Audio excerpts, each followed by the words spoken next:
Drafts for game number 2 with the Yves and Kadita still being the main focus of Onic, even though they have swapped over to the blue side. Now it's all onto Aura. They banned the Fanny straight away, knowing the amount of pressure that Kyrie has on that Fanny and also the Akai. So 2 bans towards Kyrie already. That's a target ban here. We'll see here if the third and final ban for the first phase will again target Kyrie, or I mean, yeah, a lot of heroes are open. Valentina, Faramis, so I'm guessing Aura Fire will left that 2 hero open.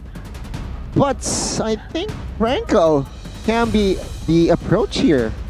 There's so many options for side of Onic, man. If Aura wants to ban out their main engage tool, Onic has so many more tools. We've seen Samo on the Cho, right, which Leo Murphy is able to put to amazing use last time. So I think it's a bit too difficult. They might want to ban something more specific instead. So they ban the 1-1 because it is strong. It has a lot more flexibility. And Faramis. Ooh, Faramis is available for Onic Esports, but Valentina will be taken first. I like it. I like going for the Valentina first. I think in all of the matches, Valentina versus Faramis, Valentina has actually won when the Valentina takes the Cult Altar. When the Valentina doesn't go for the Cult Altar, then the Faramis composition usually takes the dub. This time though, Coach Ted's drafting the Beatrix early for their team with that Faramis onto the hands of maybe Facehugger, maybe Godiva, we'll see. But Onic, now it's time for their response. Popol perhaps for CW. Popol and Koopa can be the answer here again against Beatrix. Claude? A very good laning phase hero, but yeah, Popol and Koopa, and I do think No? Diggy. Oh. Okay. Yo, okay. This is very Why smart Diggy? for Onic Esports. I think, here's the thing, okay? I think Aura, with how they're banning, they want to force Onic Esports into those chaotic fights, right? We said earlier that Aura has a great advantage when they're in those fights because they're used to this chaos more than any other team. So if they can use the Cult Altar from both, rely on both teams just duking it out with the Cult Altar, I think they're gonna try and attempt to actually win out in those fights. But for Onic Esports, now with the Popol and Koopa able to deny a lot of engages, able to actually pressure in those side lanes if he's left alone, and the Diggy to actually maybe disengage from those fights, I think Onic Esports has a good chance in shutting down that game plan. On the other side though, Facehugger, this man has a whole lot of experience from being an analyst for Aura Fire in Season 7 to joining in the team himself. You know, if you guys can't do it, let me just step in. And we've seen a steady improvement from Aura Fire since his entrance, I guess. Presence, yeah. His presence in the team. Season 8, 6th place. Season 9 being the second runner-up or 3rd place in Season 9. And now it's time to take a look at the draft once again. Aura, in the second phase, banning out that Dairoth after picking up the Esmeralda. A standard ban when you have an Esmeralda on your team. But for Onic, they go for the ban towards the Lilia, targeting perhaps Facehugger, trying to force him on that Faramis. Yeah, we'll have to see here now. Aura Fire, what will they go for here? It seems like composition-wise, Esmeralda as well as Beatrix, same as team number 1, but potentially this Beatrix will be played by Kabuki, so perhaps expecting a different outcome. Meanwhile, Onic Esports, with that Popol and Koopa, of course, their play is to take down objectives, take down turrets ASAP. Well, for Aura, I think they can go for something a bit more fighter-orientated. They ban out the Balmond because now, if they want to go for a fighter in the jungle, right? Someone that can duke it out in the early game, they have a chance of bullying Onic in those team fights, but they would require a bit more crowd control as well, especially because Onic has the Diggy. I think they can't really bank everything on one single engage. They have to have 2 engage tools so that they can switch it out and catch Onic off guard. We're still waiting for 2 jungler picks here. Karina is still up for grabs with the Ling as well as the Paquito. We haven't seen a Paquito picked up. It is a signature pick for Boots here in Season 10. Will we see Onic ban the Karina perhaps? Make it an assassin via assassin battle in the jungle. Ooh. Ling Lancelot perhaps? Maybe even forcing Hai to play something like the Natan in the jungle. Onic though, they will just remove Julian from the game. Aura with the first pick in the second phase. Okay, we'll have to see here with that Julian off the shop. The first pick in the second phase, I do feel like they need burst, right? They need burst, or they need, yeah, Karina can be the play here. I think they should pick up the Karina. Remember, Hai has played multiple times with the Karina, but take a look, a quote from Luminaire. I think now the number 1 mid laner is Facehugger. What do you think, Arashi? Do you stand by that statement? That's a strong statement. I think we have to try and look at his performance so far in the season later on. I think we have to just see a bit more of a sample size before we can make that distinction just yet. But coming from a man of his stature, I think it is very, very, a very credible opinion for sure. But now, for the side of Onic Esports, they have 2 more picks right here, and I think it's going to be a frontline for sure, right? They need someone to actually accept, quote-unquote, accept the engage, and then make that outplay happen. I think Uranus? For Boots? I don't know why I'm seeing Lapu Lapu. I don't know. Lapu can work in this composition. I'm not saying it won't work, but the thing is, if you're up against an Esmeralda here, you want to have someone with equal presence, with equal pressure, maybe possibly even cutting the waves, and Uranus provides that. We'll see though, what do they pick? It's a Cho and a signature pick. Kyrie Samsung Ling. Samsung Ling. Woo. Finally! Oh my God! All right. We got a chance to see. The crowd's Kyrie going wild. on that assassin here. Oh my God! All right, we're in for a show. It's gonna be Natalia though, from Aura. So Natalia jungle. Natalia jungler. Okay, this should be a good game. All right, we're going to see both teams going full throttle with their compositions, with their win conditions. It also fits their teams, their identities very, very well here, Arashi. Wow, what do you think? I think it's just great. I think it's great that Aura is trying to match essentially Onic with their own strategies, right? So I think they have to try and, they shouldn't try and copy Onic. They should try and go with what works for them, because different teams have different play styles, and I think coming up with their own unique one will be very beneficial, even not just for this game, but for the matches upcoming as well. Yeah, we'll have to see here. I think both teams going all in their second game. Onic Esports, they looked to close the series with a 2-0. But Aura Fire on the other side with this Natalia jungle is looking to force a game 3. We'll have to wait and see here. Let's see, ladies and gentlemen, we're gonna dive straight into the land of Dawn. It is time to see Kyrie's Ling and Hai's Natalia in action, as both of the junglers will be able to clear out the first jungle creep, their purple buffs, without any disturbance. Kyrie, though, he's opting out of the Litho Wanderer fight, going straight for the bottom side. That is very smart indeed. And talking about the matchup in the jungle, Natalia has an advantage. We've seen that happen again and again. But Onic, this isn't a 1v1 game. It's a team game. So Kyrie can play off his teammates and probably come out on top here, depending on how this game plays out. It's Cho mid. Yeah, Valentina. And Valentina XP. So this is something we've seen many times from Onic, bringing that Cho as a mid laner. Thoughts? I think it's good if you can catch the prio heroes once again. I mean, still Drian, Cho mid, but building tank, so still providing the utility and as well as CC here. But remember, there's a fun fact. Natalia jungler is popularized by Black Wise when they won against NXP EVOS in BLPH Season 10. Game 3. I watched that match, but meanwhile in the mid lane though, Hai jumping in, picking up first blood on the Natalia. That's your first blood by the Samsung Galaxy A series as Kyrie goes over to that top side, tries to look for a trade possibly. No, he just goes in for the gold buff. He jumps in onto Kabuki, taking the shot and picking up that gold buff away from Aura. I was about to say that the Cho pick, it's going to be very good because you can clear the lane and also be relatively tanky and secure in case of ganks. But Aura, especially Hai, they just make it happen. They take out Drian there. So later on, I think it's going to be a bit more difficult depending on the build that he goes for, as Boots right here gets ganked up again by Hai.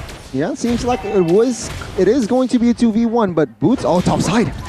There's a gank right here. Kyrie trying to go in, but it's not going to be able to actually. He just goes in for the other member. That's Kabuki taken down. Kyrie with the Tempest of Blades going in, picking up the Blades, but Samo picks the kill up.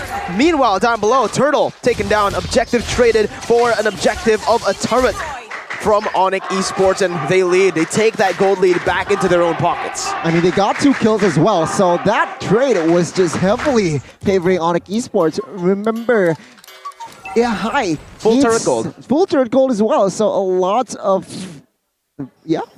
things grabbed by Onic Esports. It is still Onic Esports with the control here. We'll have to see here as Hai is only at 1 kill. We'll have to wait and see. Exactly, and with that play, they also avoid an early game fight where there is advantage on the side of Aura Fire to come in with that cult altar. So they're able to actually get 2 birds with 1 stone, and especially for Kyrie, right? He's on the link. He is not going with the Demon Slayer though, and he's able to just farm up a storm right here. And Aura Fire, I think they want to try and throw a wrench in his plans, maybe soon, because otherwise he's going to be an absolute monster in the mid game. Well, ladies and gentlemen, while we're waiting for the next fight to happen, you guys can grab food right now with the 20,000 IDR discount with the promo code grb.to/MPLIDXgrab, or you could scan the QR code down below. We'll have to see here because top turret is down. I think the right play for CW is to go downstairs, bot, but it seems like here Samo taking a lot of damage. Dreon here now to target. 3-4 members is on him, and now Dreon will not be able to escape, even though he has the flicker, but he has 0 time to press that flicker. Now Samo can be the target here. He will fall as well, and 2 kills collected rapidly here by side of Aura Fire. They are stepping on the gas. Yeah. Meanwhile, in the mid lane, Kyrie just clears the wave up. Yeah, Aura Fire, they try and equalize that tower disadvantage here as High goes in aggressively, knowing that the members of Onic Esports are still respawning as Facehugger just makes that aggressive play. Facehugger coming in, bringing CW back and even zoning Kyrie away. Aura have equalized in terms of that goal. They've actually picked up the goal lead for themselves as they go on to the second turtle, securing it without any pressure back, without any response. But Kyrie comes in with a retribution, doesn't find it. It's actually going to be High, as well as that mid lane Fluffy with a Purify, able to get away. Top of the blades though, by Kyrie to pick up the kill as he goes to pick up all the blades and he jumps away just with 1 HP, living, styling. I love it. I love it. I mean, yeah, finally we get the chance to see Kyrie on the Assassins. And yeah, good display. I mean, at this point, 1-0-1 and item-wise, Rashi, what can you say that is significant? Well, Kyrie already has a Wind Talker, so a lot more DPS in those situations. But for High, with the mobility boots as well as the Heptases, he's going to have a lot of burst damage. And at least in the early game, I think they need to be very, very careful because most of their members are squishy and they require their spells to try and stay alive, right? If Ling gets silenced, if Valentina gets silenced, they don't really have a lot of counterplay options in their own arsenal. So I think that is something that Aura Fire can take a full advantage of. Right, we'll have to wait and see here as High is already setting something up. Samo opening up the vision. Oh, the combination here. Aura High and as well as Facehugger. Oh, the backup. Turn around here. Cold Ultra placed by Facehugger, but CW gets in the 2-man knockup. Meanwhile, Dreon goes up and away the dragon onto Facehugger, still able to dash it with the Shunpu as Fluffy knocks him down with the feather. Wait, Kabuki with the snipes. Oh! He gets it. Falling Star Moon there, immobilizing him, but man, the discipline by Aura, they just wait for Kabuki to land that shot. I stood still. I waited myself for that shot to connect, and it did. In the end, Aura, they pick up a turret off of that play, and there's nothing traded back from Onic. Yeah, it seems like Aura Fire now they have more confidence. They all have a convincing lead as well. 1,000 gold economy. What can they brew up here? They really need to step up again in this entering the mid game, but we'll have to see here. Onic Esports, they with this composition, I feel like their winning condition is more complicated here. We'll have to see here as another turtle is up. Okay, Dreon looking for a pick. He goes in, Fluffy in the back lines with the falling Star Moon, able to zone Kyrie back away from that mid lane bush as he goes to clear out the waves. High jumping in onto Koopa. Fluffy backing away, both teams just trying to micromanage the waves to set up for the third and final turtle of the game. But it's more difficult for the side of Onic Esports because Aura Fire, this is something we've come to expect, right? They win the fights first and then they go for the towers, they go for the turtle. So right now, they have the advantage in trying to make a fight happen, provided that the cult altar is there. So I think Onic Esports need to try and bait that out unless they want to try and fight Aura Fire in that turtle where they're just forced to fight or just give up the turtle anyway. So I think options are on the table for both teams. It just depends on how they macro out this fight. Okay, are now still both teams here just dancing around in the turtle area. High though, already moving aggressively on towards Rian. That's information we'll have to see here as 5 members is in that vicinity here. There you go. Boots took that Cult Ultra away. Kabuki finds the turtle right here as Drian goes over away the dragon. Boots finally using the Cult Ultra. Kyrie coming back in, but he's going to get taken out of that Cult Ultra. Both teams disengaging. Aura pick up the turtle. Go Diva! Flickers forward, gets the Holy Baptism, but he is the one who falls in the end. It's a 1-for-1, a kill for a neutral objective as Aura Fire will be forced to back away.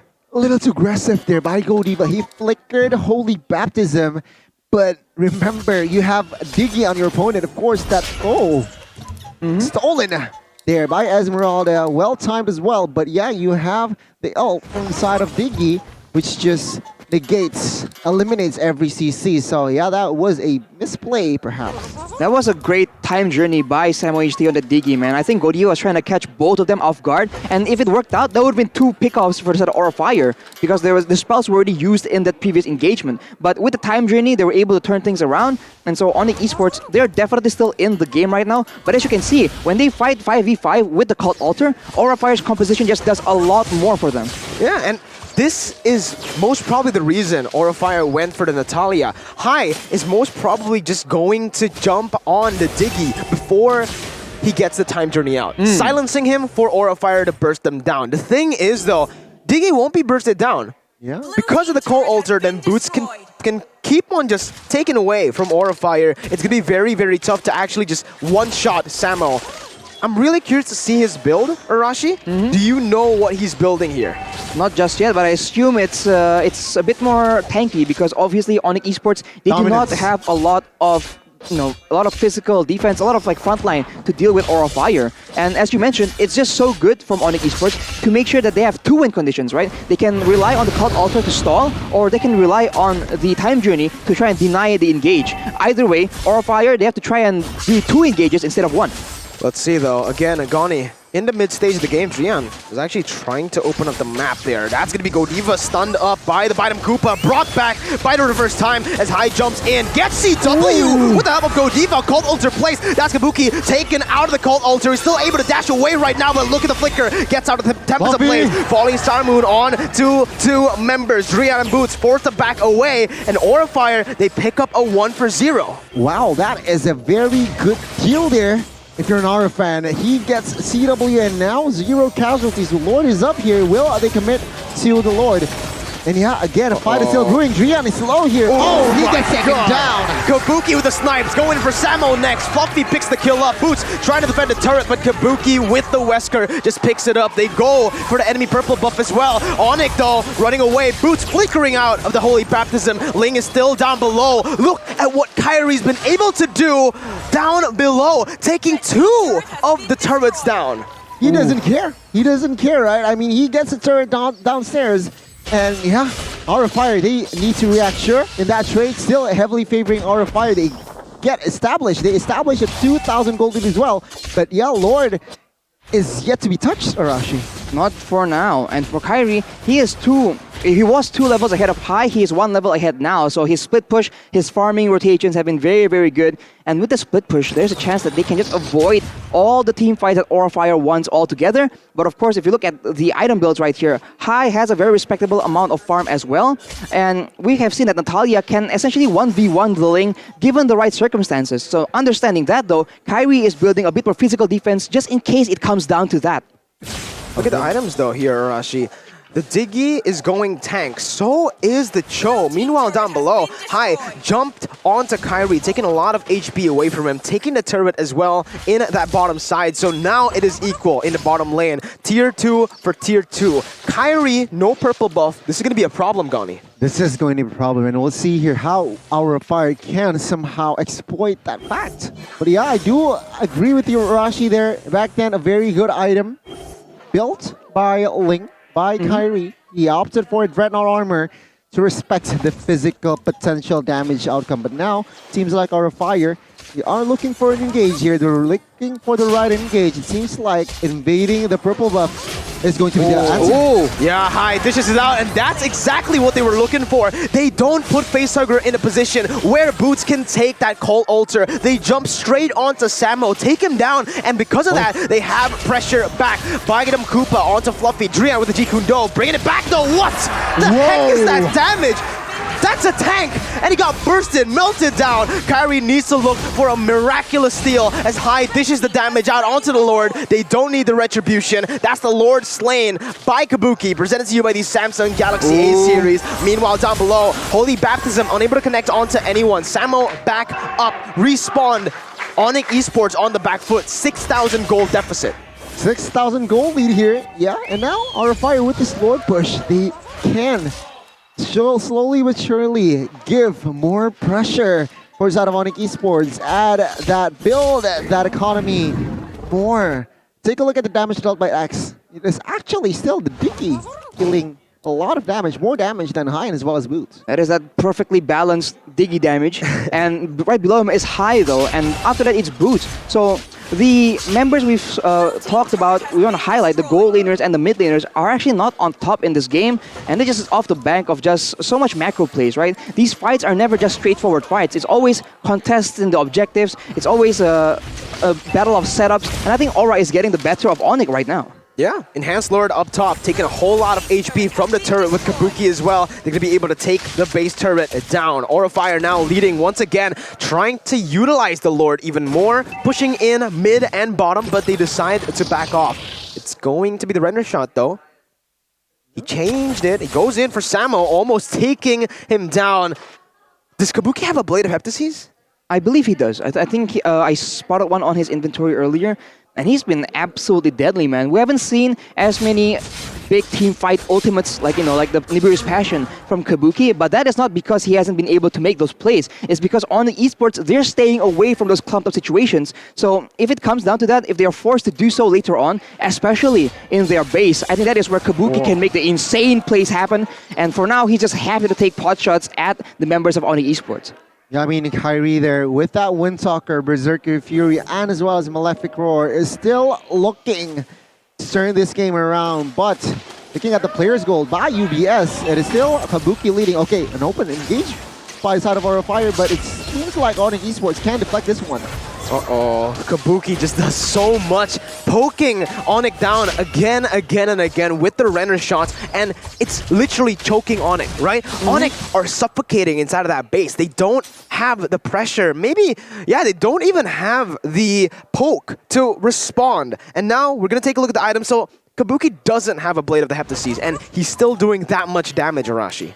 Yep, he went for the Wind of Nature just in case they make a big play towards him in this game. But here we go. Drian makes a play onto Fluffy. A lot of damage placed. That's going to be the immortality used with Cult Altar from Facehugger comes into play. That's where the damage coming from High as he jumps in all the way to the back lines. But the Cult Altar again responded away by Boots. Kabuki not in the team fight. He is still in that top side, and Aura are winning it. It's a 1-for-1 in a 4v5. Aura trying to utilize this with Samo down. They have a man advantage. High was taken down, so it's actually Onic who have the better team fight, but guess what? It doesn't matter. With Kabuki on this Beatrix, he can just do that. He can hit the turret out of the range, he can use the Renner to gun CW down, even Kyrie. I think that is the main job for Drian and as well as Kyrie here to target that Beatrix, that Kabuki. Yeah, we're now seeing Kyrie here. Oh my god! No. Oh my goodness! That is a lot of damage coming in from Kabuki. That is the Beatrix shotgun, man. It does an insane amount of damage, and it was a valiant attempt from Kyrie to try and secure himself a purple buff because Aura has not been giving it to him. Unfortunately, though, he will be taken out, so this will be a free Lord for the side of Aura Fire, and Onic Esports is back to try and gamble a team fight out in the base defense scenario. Man, now Facehugger 305. And yeah, with this Lord push, they can actually expose the base. They might actually end the series here and force a game 3. We'll have to wait and see here as Kai and friends trying to find the right engage. Providing the poke damage here. Kabuki takes the base turret bot side. Fluffy is taking care of the bot side turret as well. Is the base to expose here, Mirko, is the question. Well, yeah, with 3 base turrets taken down without the help of the enhanced lord, they can just go straight for the base. 12-5, 9,000 gold lead. Again, another snipe coming in to Samo this time. Fluffy jumping in with the falling star move. Winner truncheon early here to get out of Drian's damage as Hai jumps in once again onto Boom. Tactical ulcer used. Drian kicking away. Hai. Kabuki, but Hai in the back line just going onto the base. And Aura picks this game up with Kabuki flickering forward with the Wesker damage. They equalize 1-1. And we have a 3rd game on our hands, ladies and gentlemen. Woo. Yeah. What a game. After a dominating first game, it seems like the second game, actually, Onic Esports, they were lost. They couldn't check any of their winning condition